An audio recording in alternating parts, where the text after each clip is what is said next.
Hi guys, how's it going? It's me, Lucius, with the Looshes Labs Podcast, and today we have Mr. Artisan Tony here with us today. And how are you doing today, Artisan?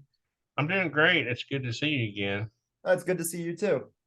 Um, I wanted to first start with how we first met. Kind of random, but I think from there, people will get an idea of our past history, and we can talk about some fun topics after that.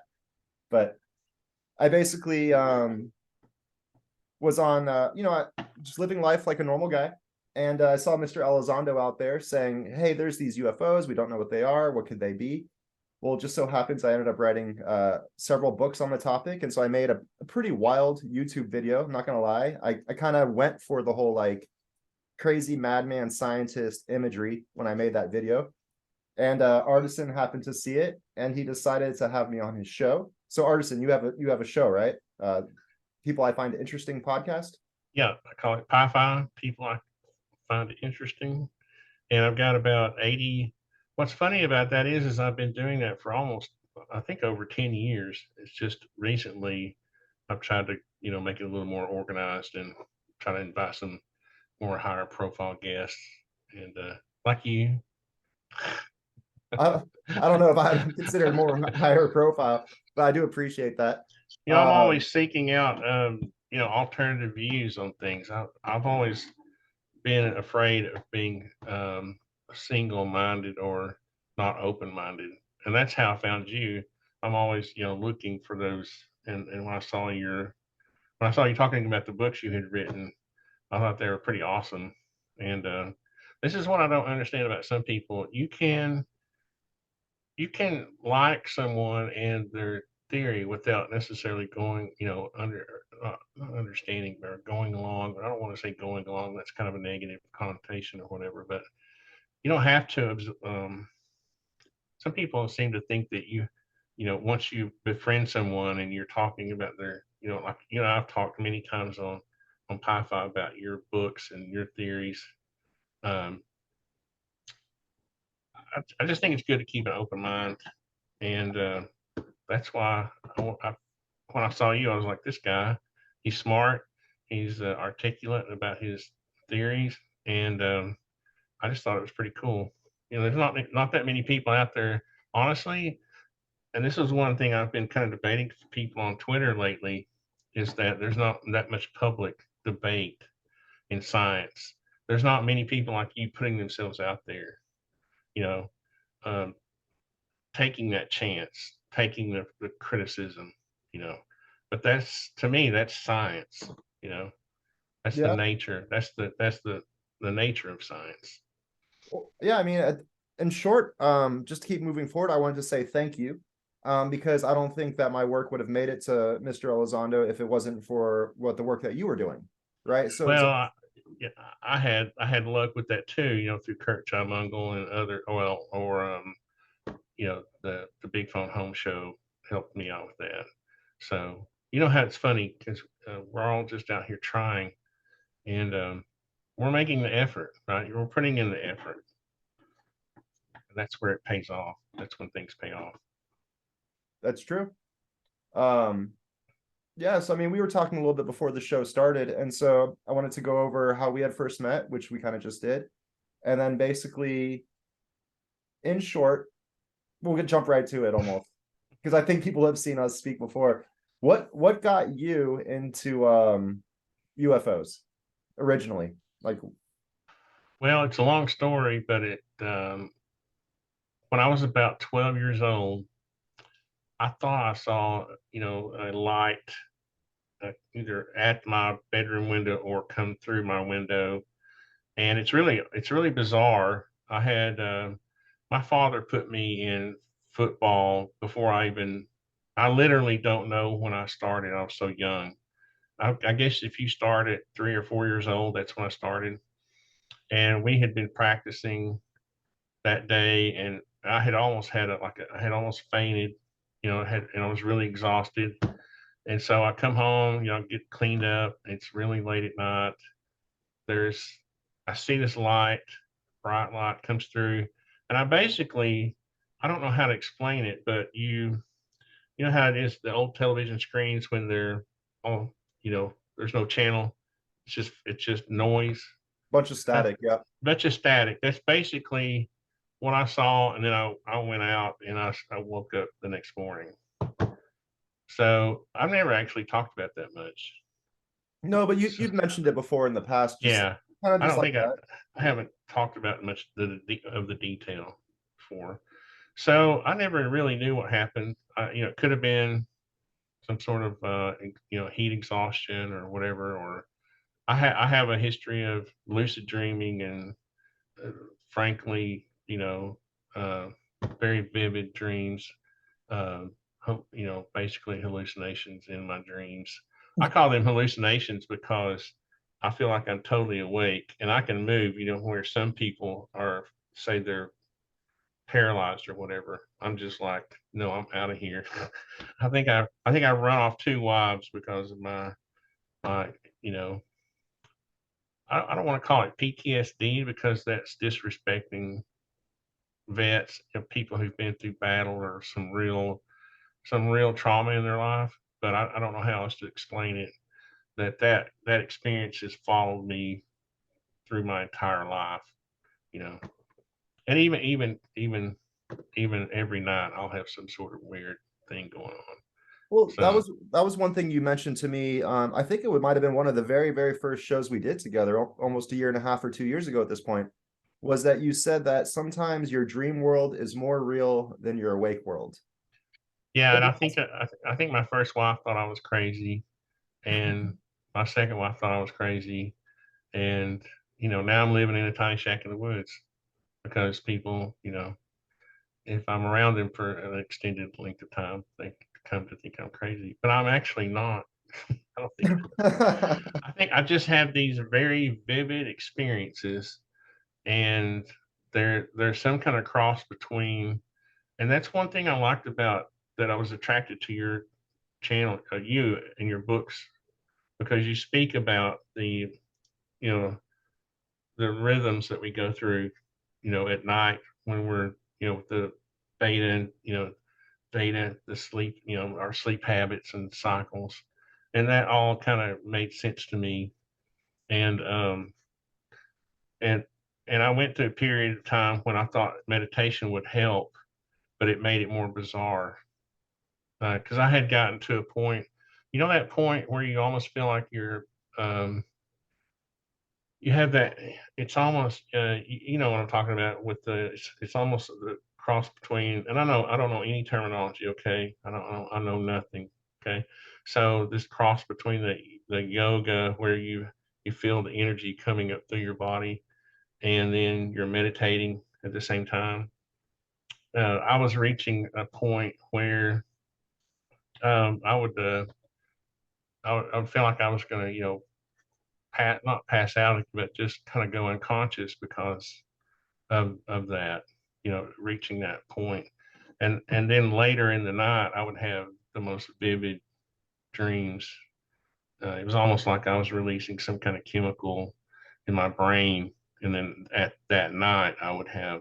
So I had to actually cut back. The meditation I do now is not as deep of a meditation. It's more of a mind clearing, which honestly is a trick in itself. I know you know this. It takes a lot of skill, I think, to totally clear your mind of all the thoughts. And for me, that was the first step of, true meditation. And but all that led to these deep experiences. So anyway, You touched on a few points just now that I wanted to bring up. One was with what was it? So you that one of the very first shows we did together, you basically said that your theta states feel more real than your dreamland feels more real than your awake land. And my gut instinctual reaction was basically to say, well, maybe you're just better at theta waves, right? I didn't quite have the full picture at that point in time, I think, when we spoke. But then I ended up working on the books Mind, Body, Spirit and going through the circadian rhythm like you were talking about. And also listening to other people, right? Because it's important to keep that objective mind. And I was listening to what Gary Nolan was saying. And Gary Nolan was basically saying that experiencers have heightened states of intuition. In essence, their delta and theta brainwaves are more active than their awake mind. And so what, just a rhetorical question, who's to say that your delta and theta world isn't as real as your alpha and beta world, which you could consider our awake state? And then the second thing I wanted to touch on real quick was basically I was in a podcast with Jay from Project Unity, and he was asking if I meditate anymore, and I said, no, I don't meditate much more, because you need to be living on the same plane to some degree in order to connect with reality. So too much meditation and you become disconnected from, especially if you get really good at it, you start to disconnect exactly from this reality, which I don't think is healthy, because we have to live in this reality. it can be unhealthy, and it can increase the amount of stress you're ultimately undergoing, right? If you think that everything is supposed to be meditation world, well, hey, we actually live in a real world, in quotes, where money is required. You need to be able to pay your bills. You need to, in essence, go to work. And normal people will never understand. I had 2 wives in the past 30 years, and they're honestly, some people lit. It's just the people who, if you talk to someone on the street right now and they're not aware of the whole thing going on with UAPs or whatever, UFOs, right? Like we have our whole lives, they think you're a little nutty, right? And I get that, and that's why it was so easy, I think, to keep the secrets for so long, was that people kept their mouths closed. I certainly did, until, I mean, probably not till up to 10 years ago or something. I kind of lived in my own little world as far as what I thought, um, especially when I was working in the professional. When I was an associate at an architecture firm, I certainly didn't act nutty there. Well, I mean, and that can be challenging too, because you're trying not to be separated based off of the things you believe, almost. And that comes down, you could even translate into the scientific community right now, where your most advanced researchers need to get their funding. And so they base everything that they think and the way that they present themselves as a consensus sort of reality. But consensus reality is kind of taught to people nowadays, right? Like through social media and different outlets. It's really bizarre. We're fed consensus. We're fed that. And I was having this little debate with a fella. I have to be careful. I want to have friendly debates, but it's hard to on social media, because people don't understand your tone. And but we were having this little debate, and basically the guy was telling me that he thought peer review was enough, and we didn't need public debate among scientists. And I was like, dude, that is not debate. That's the men's club. Yeah, I mean, at the end of the day, the peer review system is just, patting, it's like you're standing in a circle patting each other on the back, and I mean, I don't mean to be critical, but I mean, come on, guys, let's have some public debate, I mean, just to expand that to another line, I mean, imagine being Galileo saying that the moons of Jupiter orbit Jupiter instead of the Earth. And now if you were to go off of like peer review thoughts solely, you would think that, did that just come up on your screen too? Why does it, we only have 10 minutes left? Is that a real thing? I hope not. Man, I could go on forever about this subject. You can always start another one, I guess, and add them together. Yeah, might need to do that. I was able to go a lot longer before. Anyhow, that kind of just ruined the flow there. Sorry, I'm sorry. When I saw it, I was like, oh no, we only have 10 minutes. But yeah, I mean, it's see, the thing about it is, the common person like me learns from debate, right? So when scientists don't debate in public, then who gets to learn from that? If I take the side of one person debating against the other, and I'm convinced that what I thought was wrong, then I've learned something, you know. And it just bugs me that people think that. I mean, if you go look at that thread, people were literally saying, no, we don't need public debate. And I was like, what in the world are we talking about here? you know No, I think that's one Uh, of the biggest challenges too, especially when it comes to moving forward with advancements, like things such as like new scientific breakthroughs and discoveries, or at least approaching something with a different perspective. If there's not this debate, or if it just instantly gets cast out as taboo, how are we ever going to move forward as humanity? I Um, mean, honestly, if people had had my experience, okay, they would not be. And I don't mean to sound critical of the consciousness thing, but people would think that the brain is more capable if they've gone through experiences like I have. Okay, my brain has created some images that you know they would beat the best hologram. Okay, and your brain is a powerful thing, is capable of so much, right? And I truly believe that you know it's that when people tell me that my brain is an illusion and that consciousness is fundamental, I'm I'm I'm saying your brain is creating that thought that you're having about consciousness, right? I think we forget that we that the brain is what's helping us form thoughts, as we the speak. brain is like a filter almost for the human body. Yeah, As the body is perceiving different fields of energy, that's the way I see it. So there's so many ways. There's not even a really good definition of consciousness to begin with. no, Um, there's not to go not for. I saw what's his name, Hal Puthoff on I talking to Kurt Mungle was hosting it, and he was claiming that basically consciousness was fundamental. Well, how do you even test that? How do you even how do you formulate a theory? It's social. It's pseudo social science. In other words, it's what's popular. It's really popular right now to say consciousness is fundamental. You know what I mean?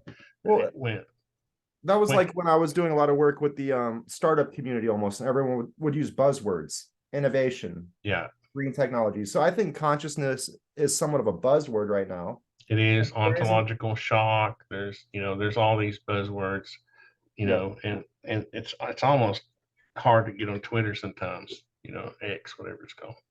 But I look at our brains as whenever I think about, when I think about the possibilities of something, I think of what am I actually observing? I'm observing radios receiving signals. Those are simple machines. Televisions. I'm watching all of these machines around us capable. My phone can receive a signal and translate it. Why do people think that our brains can't act and make us think that our consciousness is more than it is? Right. Now, don't get me wrong, okay? I think God created our brain. I think God gave us the ability to use our brains as antenna or as a receiver, as a mechanism for communicating, okay? I'm not saying that consciousness doesn't exist out of the body. I'm saying that without the brain, a human cannot communicate or cannot use consciousness, you I know. 100% agree with that statement in a way, and that's why when I talk about concepts such as the interdimensional telescope, I relate our alpha and beta states to the already existing flows of space-time, and I speak about the conscious spectrum because those are potential fields of energy which we can harmonize with. Like we can already harmonize with delta and theta waves, clearly. We can harmonize with alpha and beta waves. So now if we were to shift the electromagnetic universe that we're experiencing, can we actually shift through different perceptions of awareness? So what in that sense, what is consciousness? Well, it's more the underlying vibrations that we have evolved to detect. So when they say it's fundamental, maybe it's because our bodies evolved to detect certain flows of space-time, but it's still our bodies, and our bodies No, are they're like, basically saying that it's your brain's an illusion. well, I mean, the brain, the That's what I'm saying. That's how far we've gotten uh, away from science. When you do that, when you say the brain is an illusion, you basically can just throw everything out the door that we know right now. Just throw it out. yeah, We can't we can't cure disease. We can't anything that we do is not dependable anymore. if Well, we're going to say that our brain is an illusion, it's just that's not even science at that point. I mean, people are yeah, just saying things, it's yeah. not even real, because what's real is literally our physical dimension, right? And so to theorize on how we could actually connect to different layers of space-time, or this within the superposition of vibrations, like Grish was saying in the disclosure, now we need to actually create technologies to expand or contract the dimension that we're existing within. Very theoretical. But just real quick, I wanted to say, let's maybe go for 2 minutes, and we'll Okay. do a quick break, and then I'll throw in a little commercial for today's Figure out how to sponsor. come back if it cuts off. Exactly. I think it's going to cut off in about Yeah. 3 minutes, and then we can just start up again. So I might as well throw in a commercial break at that time. Might as well do it now. Do it now. I want to hear it. I want to hear about the coffee. All right, so here we go, guys. To Looshes Labs Podcast, episode number 4. We actually have a sponsor. This is Highway 41. If you like drinking coffee, I don't know anyone who, well, I know many people that don't, but if you like coffee, I would suggest drinking Highway 41 coffee and getting an Artisan Tony mug to do it with. No, I was just showing that I was drinking coffee. I wasn't Oh, trying I to. was trying to advertise your mug. I wasn't trying to cheat off your advertising. Well, I think it's a good thing to do, though. Do that. And I just want to share this real quick for the audience. So this is Highway 41. Come on out to Highway 41. Runs all the way from Miami to, I don't even know, like Wisconsin or something like that. But awesome coffee, awesome stuff. Enjoy it. And It's reasonably priced too.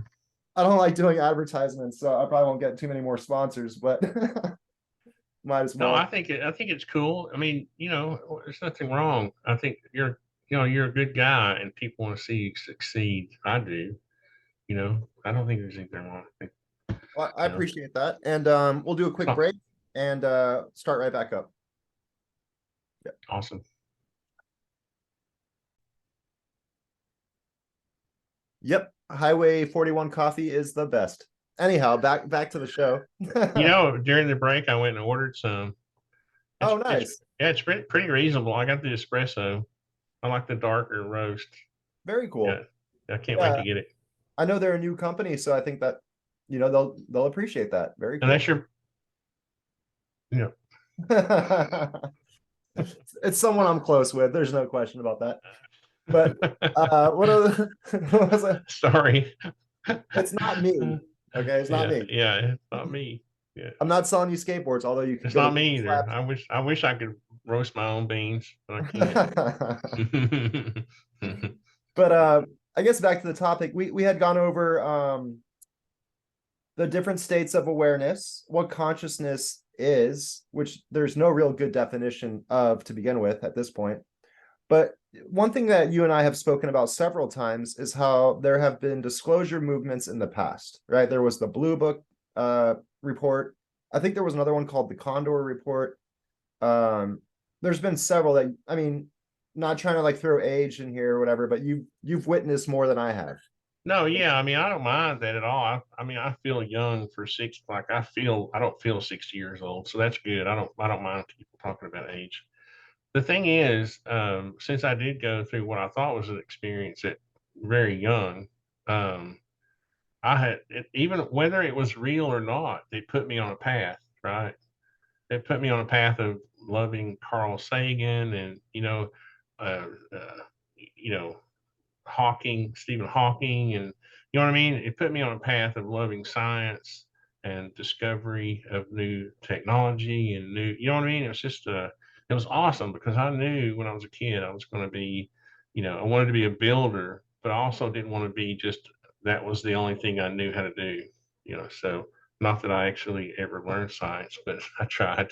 I tried, but to make this, sorry, I know we have a limited amount of time, but to make it shorter, yeah, I mean, so as I was very cognizant of movements, right?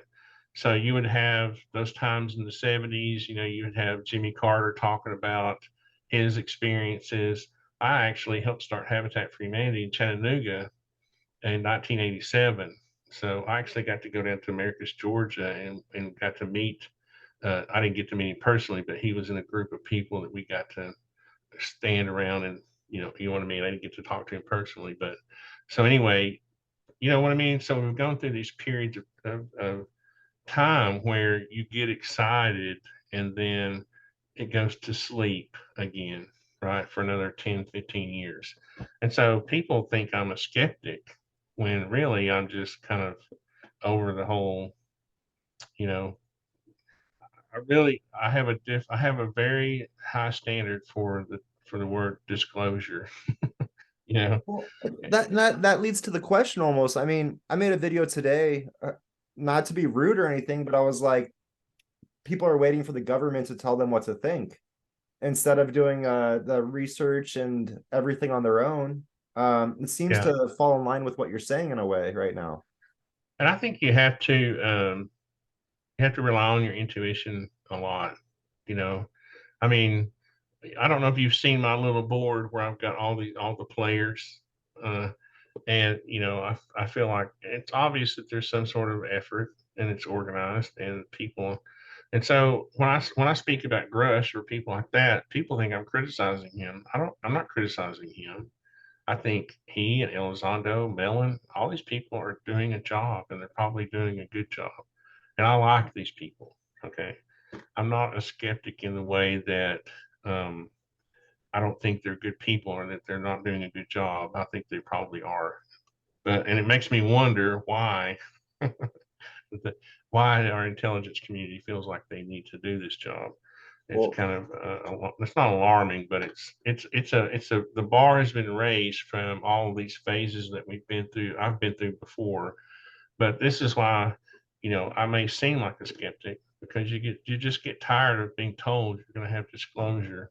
I mean, you've You had know, several different guests on your show. You've had Lou Elizondo, you've had yeah, Chris Slater, you've had Kurt Mungle, you've had Mick West several times, right? Like, yeah. it's not like you're in one position or the other. It seems like you really are fanning out and trying to get information from all kinds of different people. I think Pi-Fi is underrated at this point. Let me put it that way.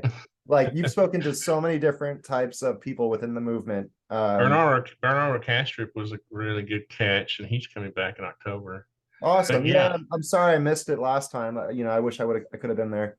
Um, but but I mean the thing is that my whole thing is that I want to hear as many uh, uh, perspectives as I can, and I'm not going to jump on board. I'm not going to jump on any one wagon, and then fight off the other wagons. We're not cowboys and Indians. We're not circling our wagons, and defending one viewpoint. That's not right. the way it should be. Well, But to go off of what you just said, one of the people that I saw you interview was a lady called Sue Walker. Do you yeah, remember her? yeah, she's a And character. she's one of the few that actually gave a reason why modern disclosure would be happening right now. Do you remember what she was talking about? I honestly don't remember. It had something to do with the timing of the being, you know what I mean? The beings and some sort of, I don't honestly don't remember. I vaguely remember. I vaguely remember Wh as well. And just for the audience here, I'd like to say just that better. it had something to do with a 75-year long treaty.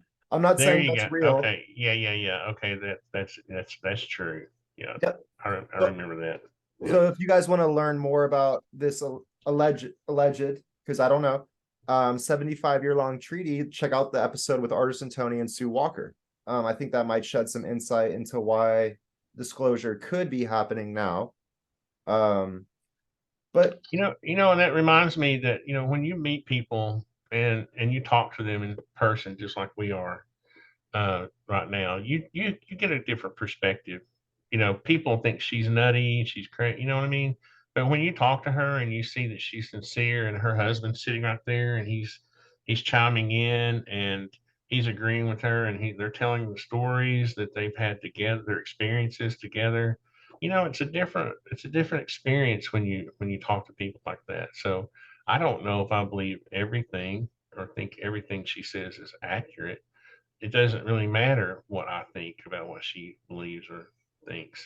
Well, it Right. can be hard. I mean, I always go back to martial arts. Like Taekwondo guys think that they're the best, right? Jiu-jitsu guys think they're Yeah. the best. Yeah. Boxers think they're the best. Jiu-jitsu guys are the worst, really. But the point that I'm getting at is like Yeah. everybody thinks that their information or their knowledge or their upbringing, not everybody, right? Just to be fair, but thinks that it's the best. And if you think that your information matrix, like you've had your experiences, I've had my experiences. If I were to think that my experiences were the best of the world and you were to think yours were, we would always be clashing. But that's where it takes that objective mind. The one thing that I feel like you always like to speak on is the objectiveness, to see how they can relate, right? Like the potential for these different concepts to relate, to bring us to a more of an ultimate truth, ultimate, at the end of the day. And so I just find that fascinating, is how we all have our own truths. And And it's frustrating for me too. You go to Twitter and you see people purposely creating a side, right? You have one group of people who are making videos, who are attacking people basically, and it's just a constant clash. When you said the word clash, that's basically the atmosphere that you see at UFO Twitter. And that's it's, where UFO Twitter to me reminds me of, like, I would say even before high school. yeah, I mean, it's funny because I find myself talking to the same people. Like, people seem to think that there are certain characters. I was going to mention names, but I won't, because I don't know enough about it. But I'll be chatting with this character, and this character over here will say, "Why are you talking with that guy?" And it's the same thing with my interviews. Why are you interviewing this lady or this guy, Anjali? What are you doing interviewing Anjali? And then you got Bernardo Castrop on the next week, you know. Well, that's where and then Mick West, and it's kind of funny, well, I think people because like have their own limited experiences of these people to begin with. Like you just mentioned Anjali. Well, she happened to be like a intelligence officer and has she been is an a experience. smart lady. She is a smart lady, you Right. know, and I'd who like to have her cares, on. right? Who, Yeah. who cares if she's having her own experiences and no one else is experiencing it? It's, Well, it's not really hurting me. and You know, we need to get to a point in our lives where we let people live and let live, and I love Anjali. I think she's a great person, and I don't really care what people think. I You think know, the conversations we've had together, I think she's extremely intelligent and being as yeah, honest as possible. yeah. And that's one thing you've always kind of spoken about too, is that you only truly learn through experience, right? If you want to touch on that real quick, like how you've have kids. I don't have kids, so I can't really speak on it that much, but you do, and you can tell them something from the moment they're born. Don't do that or do this, right? But only when they experience it themselves and go through the events do they actually learn what's going on. Yeah, and as a parent, I always try to just be that parent that, like, protected them from harm, but didn't try to influence their flaw. I really thought if I had, since I was a Christian at an early age, that I thought living by example was the best thing. So I didn't preach to them, but around Christmas time, we would get in the car and we would go around downtown and hand out $20. We still do this, hand out $20 bills to homeless people. I didn't say why we were doing it. We just did it, you know. And and so now we collect toys at Christmas time. I call it toys for tiny artisans, and we go around. I don't tell them why I'm doing it. Well, I kind of do it. I'm trying to influence people to join the construction community, but but uh, we're also giving them to poor kids who might not have so I always wanted to live through example, and it's the same thing. It took a long time for this whole other being or UFO or UAP, whatever you want to call it, this experience to kind of rub off on them. My kids are basically adults now, and they're just now coming around saying, you might not have been too nutty after all. I'll you be honest know, with you. So, I mean, I've been talking when you, about this stuff since I was 10, when right? you, I never want to forget when Alex said, I saw this in the news the other day. I just didn't realize it. I said that it was such a big deal. I said, I didn't want to sit you down when you were 6 years old and say aliens are coming. I mean, I don't think that's a good approach. Because you're going to just scare your kids, and you can't really. I can't prove it any more than anybody else can, right? So I don't think I should teach my children something that would just scare them without being able to provide an answer for them. But Because kids are too curious; they want to know the answer right now. You yeah, know? and you can tell them what you think, but then they won't necessarily believe it until they go through it or experience it or truly know it. Let me put it that way. Yeah. Until they've gone through it. We could go so many different directions right now, but the one thing I think many people would be curious about is what are your takes on the latest hearing with Grush, Fravor, and Graves? Just Well, in again, general, what are your takes on it? I think David is a good guy. I think he served his country. He's a smart guy. I don't hold any of this mental health issue things against him. Right? Sometimes I think I have schizophrenia. you know, I don't expect anybody to hold any of my experiences against me, so I don't hold his against him. Well, Um, if you I saw my last video, we basically spoke on a new concept called PTG, not PTSD, but PTG, and it's post-traumatic growth, oh right? yeah, I saw that. So, Yeah, I mean, I'm that's not a pretty awesome. psychologist, but ultimately, psychologists create the disorders and put people into the categories. Like you have But this, or you have this, or you have that. So, but with Grush, I try to remain, again, trying to remain objective. People, all I hear about Grush, of people on Twitter saying is, well, he has to be telling the truth because he would be jailed for perjury. Well, I mean, the way this is structured is that he hasn't actually testified to anything that he could be perjured. All right, anything that is really edgy, he says, I'll go in a skiff with you and we can talk about it. So he's kind of a messenger, right? He's not someone who's stating that he's not testifying that he's seen anything personally. So he's kind of the objective part of me says he's doing a task. He's been tasked with doing a task, and he's doing it. He's doing a pretty good job, but I'm still kind of on the fence as to. I'm not on the fence. I'm still keeping my mind open to the fact that he's um, well, he's not a whip to me. And see, I get in trouble for this too. That I don't think he's really meets the definition of whistleblower. But again, I like him. He's a good guy. You see, you can actually appreciate someone and have an alternative opinion or thought at the same time. And that's what we're missing right now. We're missing this idea that I can think that David is a good guy. He's served his country. He's a patriot, but he's not doing what people think he's doing, right? He's not the savior of UFO Twitter. well, in a You more know, layman's terms, I mean, you can love someone and still yeah, disagree with what they're saying, right? exactly. Right? Like, That's what we've lost. We've lost that, yeah. and humans are we're about to the abyss. Well, and we're that's where about it comes down to like cultures clashing. I mean, even like just in the most generic sense ever, Russia and Ukraine right now, right? They can still love each other even if they don't agree on something.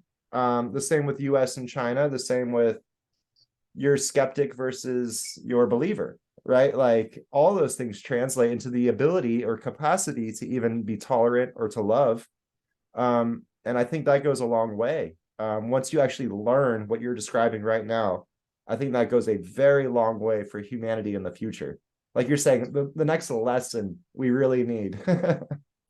yeah. I mean, the only way I don't think that it's funny too because I keep the point I keep trying to make to people is I think this skeptics will achieve um, disclosure before the true believers will, right?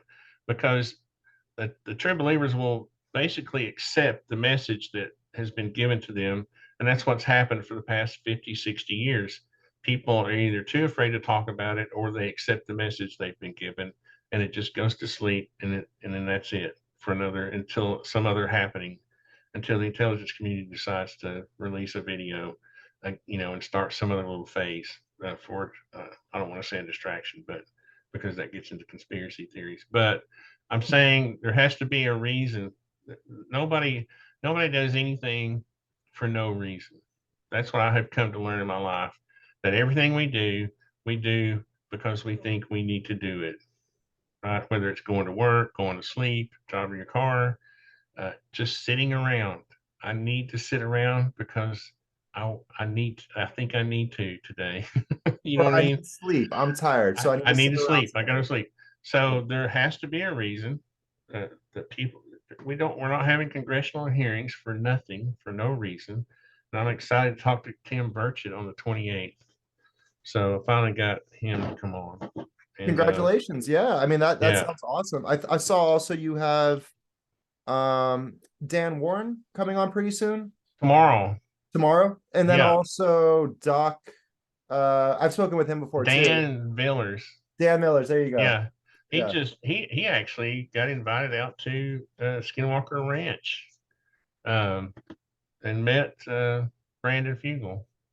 So there's another one. I have this little thing called Pi-Fi Most Wanted on the website, the pi-fi-show.com, and Brandon's one of my most wanted list, and Sabina Hassenfelder.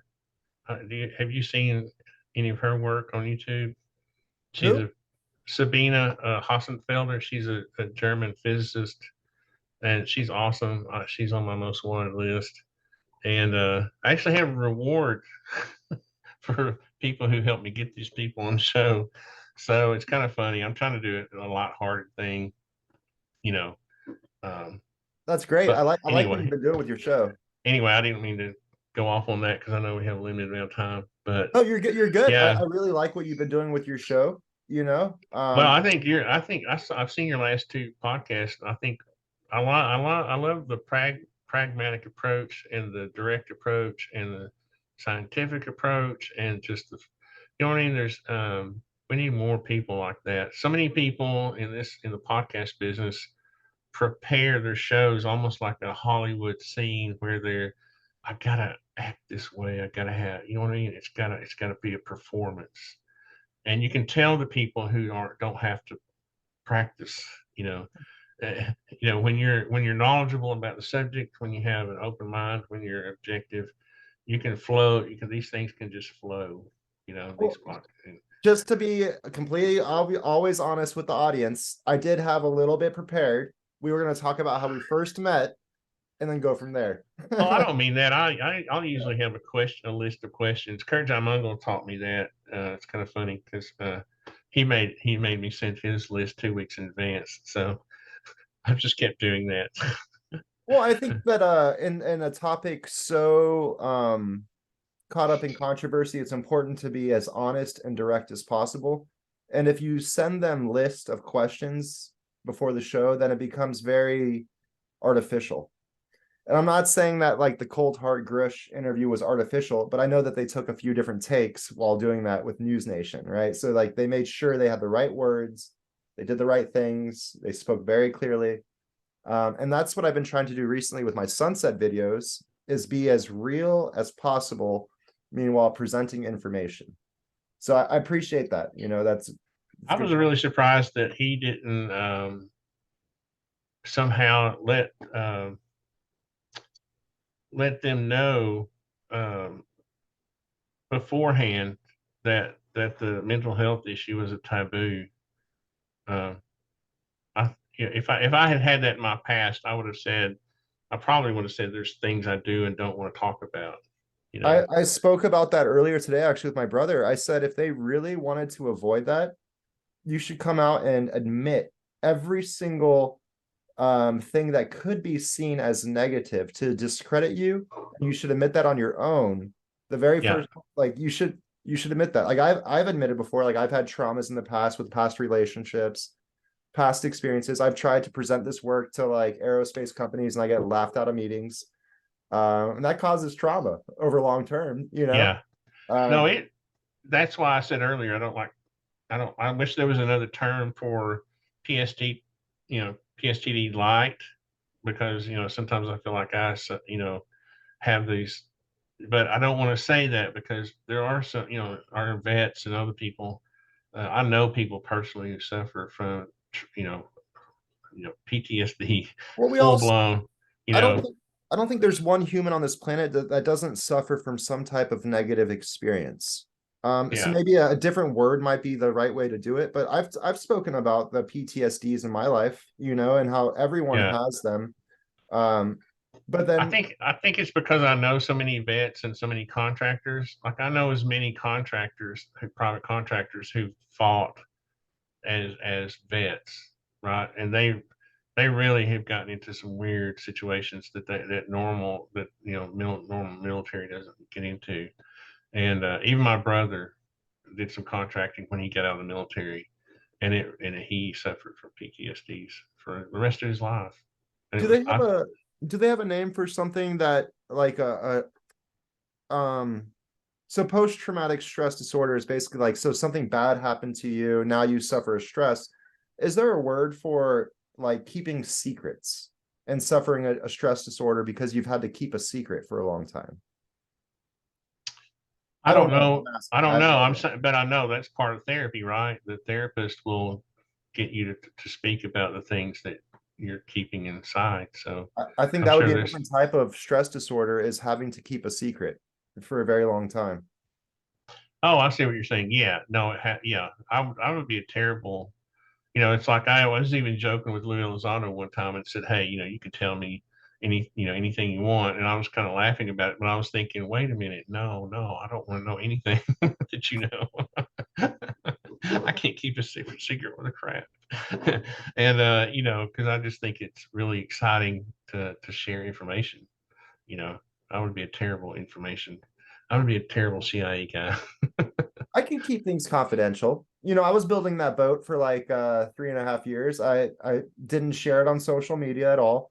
Yeah. Only my friend, like close friends that I was living with, knew what I was doing every day. Um, Yeah, I mean, I'm kind of joking. Obviously, if there was things that I knew needed to be kept secret, I would. And everybody keeps secrets to a certain extent.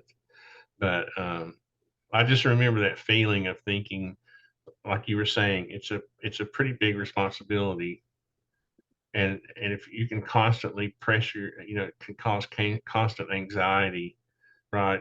If you've got some big secret you're holding and you can't well, speak to it with anybody about it, not you only know. that, if you see some type of like in quotes, words from Lou, sombering information, and you walk around out in society and you see everyone just always like doing all the stuff they're doing, and you're like, these people have no clue what's really going on. So it's not like Yeah, they suffered a stress, but more they're having to hold this secret in. Meanwhile, everyone else is still like just being who they are based off of what they've been taught and shown. So I think that's a different type of stress that can be accumulated over time, especially when you're trying to fit in with consensus reality. And so, yeah, I think it's really interesting. What do you think? To go back to that whole 20-year cycle of different disclosure movements, what do you think is okay? So to finish off the first original question, what do you think actually came from the hearing that happened July 26th, and where do you think it's going? I was really surprised that. I mean, just a few comments about it. I felt like it was hurried. It seemed like rushed, like they didn't really want to. They only wanted to ask a limited number of questions. Like on this topic was so huge. Why would you only allow 2 hours or whatever? They should have allowed an entire day. So the fact that it was rushed and there were limited amounts of questions, it seemed rather. What would be the word that would just basically be saying we had it, we can say we had a hearing. I don't, obviously not much came out of it except most of the testimony. And I don't mean that in a negative way, right? These people have been talking about their testimony. Graves, you know, Grush, these people have told their stories before, right? All of them have. And to think that they were going to say something different because they were under oath, right? Uh, The word that I comes think, to mind for me, the word that comes to mind is theatric. It yeah, was yeah, a theatric in yeah. order to convince people, or not to convince people, but to put the words that they've been saying under oath with the official established lines of the government, the world we live in. No, and I get that, and I know you have to go through a process, and especially with congressional hearings, it's phased, and you have to. But it just, I mean, we've the very first hearing that we had was sort of non-eventful. This one was sort of non-eventful. I mean, so I don't know at some point, what we expect. Well, and that's what they're to already see. saying too. I mean, they've been saying it is like, I'll say this in a skiff, I'll say that in a skiff, but I won't necessarily say it to the public. And so, again, in my opinion, it's gatekeepers. It's like Yeah. it's a bunch of like shadow banning of true knowledge, and that's why I have a really hard time with the people that are just sitting there waiting for the government to tell them what to think. That was my video tonight. It's like, why would you ever No, let them tell you what to think? and I know people will say, well, they can't talk about classified information. Right, exactly. I get that. So why have a hearing if all you're going to do is repeat the testimony? And like you said, they want to get it on record. If that was the only goal, then they should have just stated, I'm that kind of guy. If I'm going to call a meeting, I'm going to say, I want to accomplish this during this meeting. Okay. They should have just said, we want to get this testimony on record, and then we're going to leave. We're not going to, you know what I mean? So I don't know. That's the skeptic in me coming out, but I think it's healthier. Like I said, I think the skeptics will be. I really made some people mad on Twitter one day when I said, Mick West will achieve disclosure before you will, you know, because he's not ever going to accept any answer except the one that convinces him, you know, and sure, he's got a dry wit, but we've talked to him several times, and he's a good guy. He's a nice guy. He's a smart guy, and people they concentrate, they focus on personalities too much, you know, and he's a dry Brit. I have several friends that are European or British, and they come and visit me once or twice a year, and they're just like that. We have a good time, but they're not like lively people. They have a dry wit about them, and that's Mick West. But look at the work he's doing. You know, eventually the skeptics will hopefully pressure an answer uh, out of people. And I think we should be more open minded to skepticism. It certainly shouldn't be locked up. People should not be ostracized because of their skepticism. Definitely not. And I think that being that objective mind is the way to be when it comes to something like this. Especially me, obviously, that I have my own, in quotes, belief system, right? When it comes to everything. I've written 9 books on the topic. I think we live in information matrices. I could go on about it, but like when I present this to your average scientist, they're just like, this guy doesn't know what he's talking about at all. But now the work is being passed through the different systems, ultimately, universities, DoD, and things like that. And I just want to say thank you, because that wouldn't have happened without you having an objective mind to begin with. Oh, I think it would have. I think I don't think it would have. yeah, I think it was meant. It was destined for the information. I think it's destined for anybody who has a willful intent to share information. And I Especially if try you're going to go through the effort of writing it down, and you're a good writer. And I mean, I try to be as objective as possible and start off every book with the human senses and our ability to even perceive reality to begin with.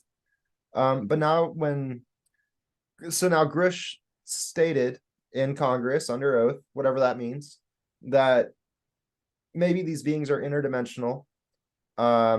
And then when the guy pushed a little bit further, he said, well, there's the superposition of relative vibrations, there's the holographic theory. I know the holographic theory doesn't really jive very, very good with you. No, I don't think it's necessary. I don't see the need for any kind of, you know what I mean? You know what I think. I think that the the creator, God, created this physical world for us to dwell in until we pass over to the spiritual world. I think that's a pretty simple concept. I don't understand why it's so controversial. I mean, I don't think it is. I you don't think know, it's controversial at uh, all. I think it's actually really, really on point. Because the more I examine and the more I research, I mean, ultimately, we will only really ever know what the senses of our body will allow us to know. right. We were created with, this machine was created for not a purpose. I obviously believe in free will, you know that, but it was created with limitations, I should say, not a purpose. And because I do believe that we have free will to roam this earth and do what we can as long as we're treating other people, as we want to be treated, the golden rule, right? And I think this reality is a gift to us, and we should treat it like a gift.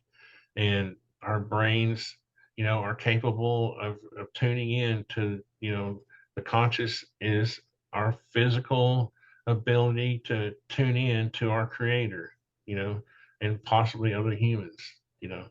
But it is a physical, it's neurons, it's circuits, it's a physical thing, and we shouldn't overlook that, you know. And that's why I And think it's the way it's very dangerous to do what people are doing, because if you start to say, you have these people who are saying, "Oh, we manifest our own reality," and I don't mean to criticize anything anybody said. I'm just saying I have a problem with that, because you're telling me now that homeless people are manifesting their own reality, people with cancer are manifesting their own reality, people with leprosy, are all humans masochists? Do we just want to live in pain? Are we manifesting pain? You know, no, I don't think we don't observe that. We observe people who want to be healthy and want to be happy. And, those people who want to be healthy and happy are still getting sick, and, they're being held down, and they're being oppressed. Some people are, and they're not doing that. They're not willing that on themselves. They're not manifesting that. The black people didn't manifest themselves being taken from Africa and brought to this country to be slaves. It's ridiculous, and nobody wants to sit down and talk about all these experiences that all humans have had through history to prove that it's not true, you know, or to observe. We've gotten away from observation, you know. I don't mean So to cut you off, and I totally agree with everything you just yeah, said. I do I'm think we have. sorry. I'm sorry. I've talked too much. We're running out of time. No, you're absolutely you're absolutely good. I just wanted I guess to end before it cuts us out. We've got 1 minute, less than 1 minute, I guess at this point. And I totally agree with everything you're saying. And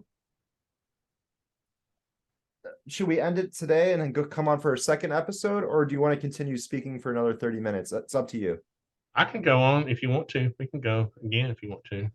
Well, then in that case, I mean, here's Highway 41 coffee. It's the I gotta go buy another bag now. I'm just kidding. So I'll go ahead and end this, and we'll start up again after this short break.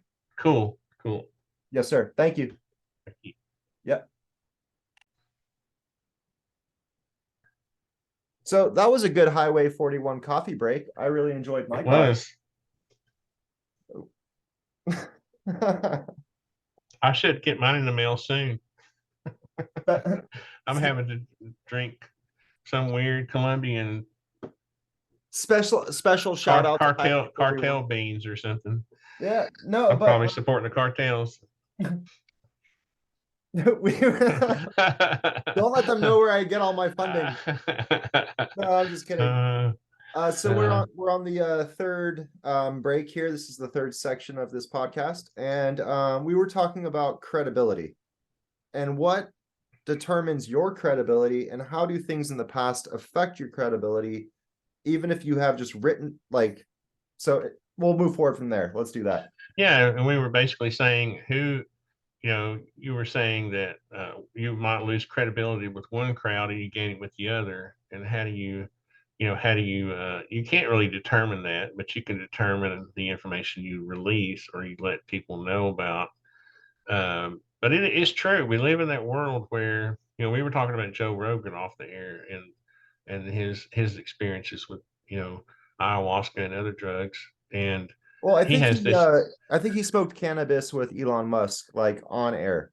yeah, and all that's kind of fashionable, right? He can say that and it's fashion, right? It's acceptable because they have a big following and people, you know what I mean? I mean, I listen to Joe Rogan's podcast. I think it's pretty cool. Well, he lost. Eric Weinstein was probably one of the best podcast.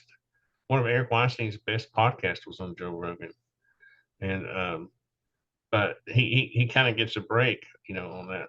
And, but anyway, we were just talking about how it's odd how how credibility works. And Well, that's where I just wanted to take it one step further because he was speaking, and this is like a cancel subject. I could get canceled this whole podcast because he was speaking on the ivermectin or some type of, I forget the actual the word for oh, the COVID drug or something. the COVID drug, which is also Yeah. a horse tranquilizer apparently, or something weird like that. Horse hormone. I don't even know. And so he like half of it. So that whole motion that Joe Rogan made gave him credibility in one direction, but also took away credibility in the other direction. And so that's almost like two different consensus realities working against each other.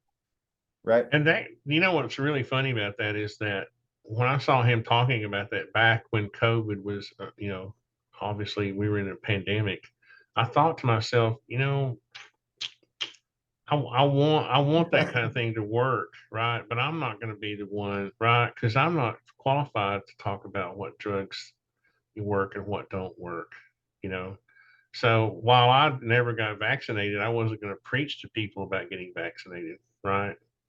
Because I knew my body was pretty healthy, and as far as my immune system goes, and I wasn't concerned about it. But I wasn't at the same time. I wasn't criticizing people who were getting vaccinated, and I certainly encouraged my children to be vaccinated. Well, So so on the other hand, just to speak very openly and all that, I did get vaccinated, but only so I could go on an airplane to visit my brother in New York City. yeah, But when it comes to the lockdowns and everything in Florida, I believe it was the freest place in the entire world. well, Tennessee was quite free also because we never personally, I never saw any effects of the lockdown. I hate to say that because it sounds arrogant or whatever, but thankfully, people we were kind of immune from in construction. We were kind of immune from the shutdowns. We were never expected to. We never stopped. We never, we all got COVID and we lived. You know, Well, my framers gave it to me, and I I'm sure I gave it to other people, and we moved on. I don't know, for some reason, construction was considered essential. Yeah, Because I yeah, was doing construction at that time as well, and I worked through the yeah. entire pandemic every day. I never have been a mask wearer, and of course, I always got criticized for this, even in shop class, in high school. You need to wear a mask, and I can't breathe with the mask on. Yeah. And it's just, it's like a very claustrophobic, and it wasn't that I was protesting the mask. I just didn't. I felt like it was going to do more harm to me than good, and so, um, so I think people should be allowed to exercise personal choice, uh, as long as they're not hurting anybody else, right? As long as they're not getting sick and spreading. I remember when I got sick, I basically my wife at the time sequestered me to my office.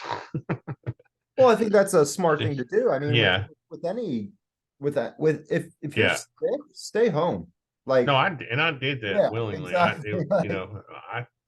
I got caught up on drawing work, design work. I took advantage of the time, and so you just have to look at it as as a positive thing. Yeah, But but I wasn't really trying to go into that. More just yeah, sorry, I didn't mean to go down a road you were no, wanting it's to go okay. down. Um, Yeah. It kind of the whole credibility thing kind of somehow led us into that path. But well, we were talking um, about Joe Rogan's credibility, and then I made the point on how he promoted the concept of ivermectin, or I forget what it's Ivor, called. yeah, I think ivermectin. Yeah, now I can't think of it. I Yeah, messed you up, but yeah. So yeah. like we were talking about the whole credibility thing, and ultimately I was trying to circle that back towards Grush and that journalist Ken, because apparently this guy Ken um got a tip off by people that are within like the government agencies, and said to him, you should look up Grush's information, but from this specific police district and all that stuff. And so he does, finds out that he had PTSD or something of that nature, then writes this whole post to try to like discredit him. And so that just shows what people are really trying to strive for with their work in a way. And so like what was he really trying to strive for? Well, popularity, having a voice. I don't really what do I you get don't what I'm really saying? know that much about the. Is his name Kleppenstein? What's his name? Kleppenstein or whatever. I don't know that much about him. I don't know what his motive was, or if he was just approached from the beginning to write the art. Right? I don't. Right? We don't know. Do we know that if he was approached by someone in the intelligence community to That's actually? what it appears like. He was in a Twitter space apparently, or an X space, whatever you want to call it, with maybe Green Street. I don't hold me to that. Um, and he basically was asked like, "Hey, what how'd you get this information?" He's like, "Well, everyone, these people said that in the intelligence community." So Yeah, go. but my question is, did uh did they approach him or did he approach them? Did they approach him or did he approach them? That's a In good other question. words, Yeah, you that's a good know, question. Yeah. I have a suspicion that they approached him, and that's what kicked off the whole idea of doing the article in the first place. But that's Well, just a suspicion I have. no, I mean you're right. You're right about that. And at the same time, it's always like a reaching in a spiritual sense, in quotes, and taboo when it comes to like vibrating to your perfect greatness or whatever. Like there's always a reaching, and there's always like a meeting. So it's always a meeting between two different subconscious thoughts or wants and awareness. And so they probably saw that he was looking for something and said, "Hey, let's talk to him about that." And so he can then reach and create that story to create that interference almost, you Well, know. it's kind of funny. I think, yeah, I think that, motive obviously is a great helper in determining, why someone does something. And so, you know what I mean? I mean, it's not like I don't know. I wish I knew more about him because I don't know if he was just a typical writer who just decided to go try to find, it doesn't, to me, if I look at it from both sides, like I tried to do, if I say, okay, I'm Ken, and am I going out trying to find mud on David Rush? Is that my motive? Or am I just doing my job and someone approaches me and says, hey, here's a good story, here's some information, here's a tip, maybe write about this. And that was what he kind of mentioned. He said that more than half, maybe even like 90% or 99% of the tips were more on that side. But it turns out that most of those tips came from people of within the intelligence community. So Right. that's where, yeah, most of the tips were here, but most of those tips came from these types of individuals. Um, I don't know. I just wanted to throw that out real quick. But I basically had limited time and all that stuff. I had basically two more questions, and then we can just see where the conversation goes.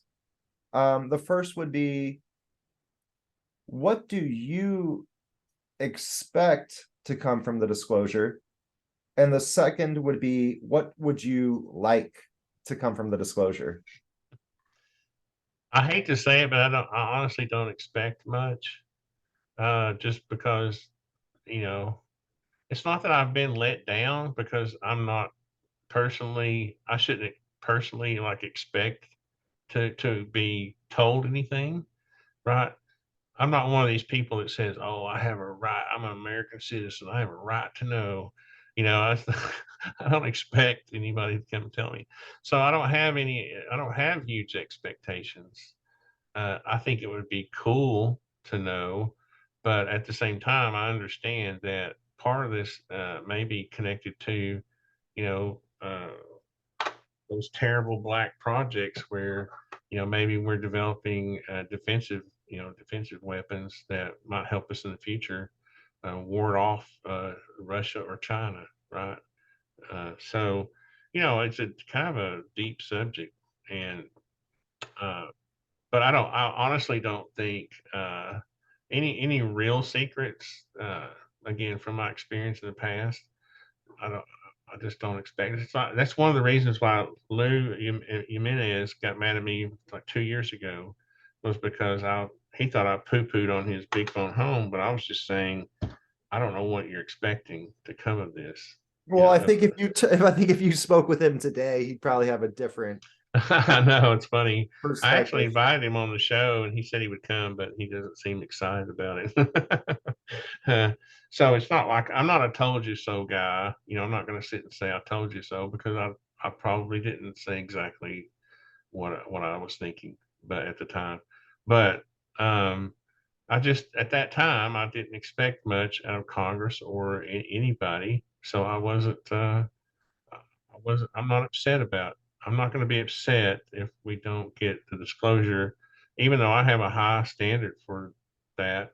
Uh, for I think Lou probably even got mad at me for when I said I didn't think that we had true. I didn't realize that he honestly would go that far. I was surprised that he would expect that people to think that we had disclosure when he said that, and it's a little disappointing to me. So I don't, obviously don't blame him if he thinks I'm not one of the troopers, but but I still like it. I still like Lou. Again, I like Lou. I appreciate what he's doing. He's a Well, I think right now patriot. you're leading into the second question already, which is what would you like to have from disclosure, right? Yeah, I was trying to think as I was speaking. Sometimes I'm trying to think ahead.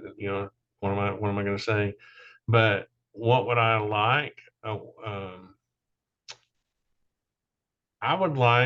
don't think it would hurt if they went ahead and disclosed if they actually do have craft. Well, I think at this point the public have been so drenched with the idea that we could probably face up to that.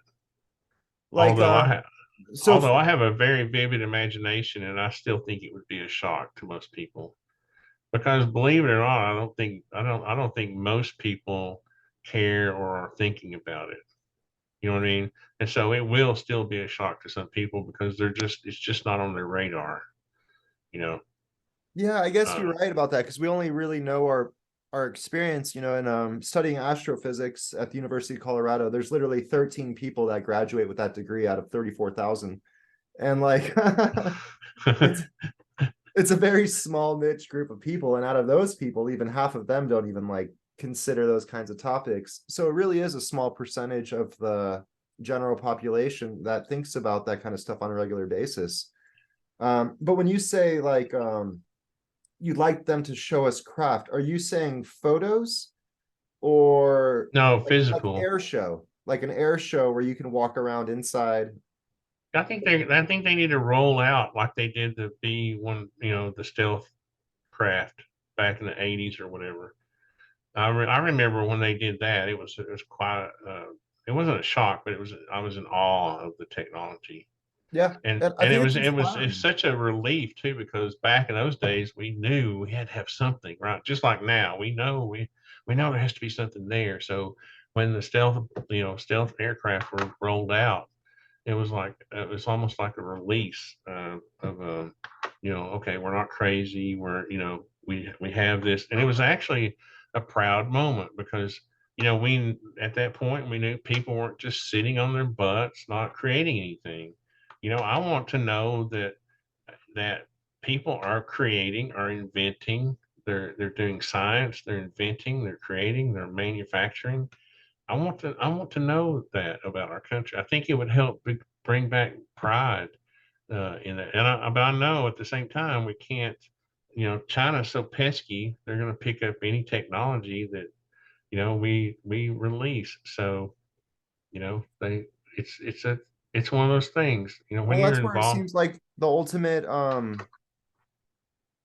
reason why the technology hasn't been released would be because of some sort of fear of other countries and other establishments. Yeah, but if they're going to release something, that means that they have to have had something more advanced already developed, right? You can't just roll out your current best, Right. right? You have to have the best has to be the secret, and you can roll out the B-1 bomber now. Because you have Aurora going. Because yeah, because the X-37B can shoot a little laser beam anywhere on the planet and take out. You know what I mean? It's got kind of funny stuff, Well, but to me, it's you funny. I mean, know, we had electrogravitics in 1912. Thomas Townsend Brown originally started working on it at that early, 1912, 1920, allegedly. You have people like John Searle, 1960s, but they've always had this, by law, it was supposed to be 30 years, right? I think it's after 30 years, technology is supposed to be released to the public. 30 or 50. I know, like music, like things like music or written text, or like I think 50 years. Okay. Yeah, Yeah. but So just it may be timelines. different, for different things. Yeah. So allegedly, if this stuff was in 1960, well, it's over 60 years since it's been originally developed. I think it's time for it to be released. Maybe the reason why they haven't released this technology is because they don't have that one jump up that would still give them that domination. Like you were saying, like you can release the B-2 bomber because now you have the X-3, whatever. Yeah. And I remember when the F-35 was released, I was thinking, man, you know, what have we got now? Wow, what have we got now? And so, yeah, I think we may be on the verge of, um, and that may be what this is all about. It may be that we've sort of maybe we're flirting with anti-gravity or something like that. I don't know. It seems like a stretch, but I wouldn't doubt it, Yeah, no, I wouldn't honestly. doubt the anti-gravity by any means. And I think what might be adding to the entire aspect is private companies having the ability to now start exploring space. You've got companies like the Bigelow Aerospace Institute. You've got Elon Musk. And they are now, just in my opinion, just as advanced as NASA when it comes to launching rockets and satellites into space. Well, it's practically a monthly occurrence, right? Or bi-weekly. I mean, he's launching rockets all the time. Yeah, It's just second nature now, you know, yeah. which is kind of scary if you think about it. With the urgency at which Elon Musk, moved is kind of, to me. I was actually a little concerned about the advancement, the quick. I mean, it's almost like this whole thing is based on some kind of thing that's expected to happen. You Well, at know, the same time, though, I mean, von Braun was building the V2 rocket in the 70s. the V2 was the 40s, right? You get what I'm saying? So it's Yeah, already yeah, almost 100 years. yeah. No, the V2 was, yeah. He was developing that while he was still in Germany, right? There you go. But we only Yeah, used what was it, the Saturn V that took us to Mars? I don't, or not yeah, Mars, the moon. My bad. yeah. Uh, That was a secret program. The one that went yeah, to we are Mars. supposed to talk about that. That My was another bad. rocket. My bad. Don't, I didn't say Mars. Which I wouldn't doubt either. Yeah, Uh, no. And so basically what I was getting at though is like for him to have developed his company so quickly, maybe he just had the right guys. And we have really good manufacturing methods at this time. You know what oh, I'm I saying? know, and he's always been that kind of guy, right? He's Right. always he's always been that. But I mean, you can imagine though a scenario that's kind of scary. I think. Well, I mean, Uh, that's what you and have like, sometimes I wonder if the true secret is that kind of thing and not aliens. you know. that's where I would say that 99.99999% of all the UFOs are man-made. I can tell you that almost like for certain right now, just because we've had airships since, I mean, I think the Chinese had hot air balloons flying around for a very long time. So Yeah. we've had airships in general since the early 1800s. And then you have things called airship clubs, which are just like yacht clubs. Then you have Thomas Townsend Brown creating electrogravitics in 1912 and 1920. So in my opinion, there's been a very like scientific and logical step-by-step process to be able to create these UFOs that we're seeing today. I don't see it being a result necessarily of reversed and crashed and all that kind of technology, but I still do think that there's this 0.001% of experiences based off of my entire life experience and accounts I've been told by other people that are truly anomalous and do come from other dimensions of space-time. And so that's where it almost does translate back to, well, it does translate back into like what ancients were saying, but that's like biblical kind of things, angels and demons, but we don't use those words today. We use densities, maybe electromagnetic densities or dimensions. Point being is that I do think we have a step-by-step process to get to where we are right now. I don't think that everything's necessarily extraterrestrial, but that there's a big play off of national security when it comes to the US comparing itself to other countries, and that fear associated with not having the newest, biggest weapon and letting the adversary know about it. So yeah, I mean, I guess at the end of the day, that's somewhat where I'm at with it, is that we do have extremely advanced technology and it just hasn't been released yet. But then there's also a true UFO phenomenon. Yeah, I agree. I mean, I'm not a total fan of the extra dimensional aspect of it. I think that it could be that we just aren't we don't have the hardware. What do we see? What, 20% of the light spectrum with our eyes or whatever our brains can comprehend? Not even Yeah. 20%, yeah. And so it may be, I'm kind of in that school of thought that maybe we just can't comprehend that, and they don't. So that kind of, because when I go study wormholes, I'm hearing, I'm seeing there's singularities at the very, where the two meet, and so I'm thinking, how do you pass through a wormhole if you have to go through a singularity to get to the other side? And so again, I'm a physical, I'm always trying to understand the physical aspect of something. So I go back to how could it be local? You know what I mean? I 100% agree with that. I mean, I speak about like, obviously if our most advanced sense was that of sound, we would think that sound holes exist. But since our most advanced sense is like light, we think black holes exist. Sound holes. That's funny. Don't get near the sound hole, man. You'll get sucked into the sound hole and never return. Sounds like a Pink Floyd concert. That's hilarious, actually. I mean, like just that concept alone. Don't get on the edge of a sound hole. Yeah. Oh, that's just funny. Yeah. But yeah. I think that things could be simple. See, that's the thing. Things could be simpler than we're always trying to make things so complicated. It could be very simple, that they've been here all along, and that we just can't. We don't have the hardware to. It's just like what Fravor said about new. Remember when we started sensing these things when they upgraded the radar on our F-18s or whatever. Like bingo, Right. So I think I guess when it comes to the whole, I guess to take that now to the next level, when it comes to the whole threat scenario, I'm not saying they're not a threat. What I'm saying is that they've been around. We just recently developed more technology to be able to sense them. Oh, if they were a threat, we would definitely know it, I think. Yeah. Yeah.